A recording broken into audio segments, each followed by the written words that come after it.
peur méridienne sur le village, un habitant s'active. Il a 1 heure pour transformer ce boulodrome en guinguette. Pourtant, ce n'était pas son métier. J'étais charpentier pendant 20 ans. J'ai eu un gros accident de la vie qui m'empêche de faire mon métier. Donc c'est une manière de rebondir. Parce que le projet au départ, il est un peu fou. C'est quand même un peu utopique de dire, bon bah allez, je ne peux plus faire mon métier, je change de vie, j'achète une caravane et je vais vendre de la bière, du vin et je vais aller au cœur des villages. Mais les rêveurs ont cette faculté à rassembler. Rémi est de ceux-là qui invite dans son décor vintage et bucolique. Il suffit de boissons fraîches et quelques bons produits pour accueillir amis, voisins et tous les autres. Ça nous permet de rencontrer des gens du village, en fait, et qui est toutes les générations.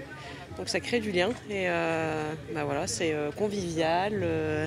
Il y a les enfants, les grands-parents, tout le monde. Voilà, j'ai rencontré des voisins de ma rue que je ne connaissais pas et je les ai rencontrés ici. Il y a toutes mes copines qui y sont. On joue souvent ensemble et quand c'est ici, parfois il y a d'autres copines du centre aéré qui viennent. Même le maire est en sandales, bière à la main. Après tu es en vacances. Je t'embauche. Allez, ça va. Et profite de cette ambiance nouvelle dans ce village proche de Gap qui gagne en population. Il y a des gens qui viennent ici, qui sont là ce soir, qui ne vont jamais à l'auberge. On ne les voit que là.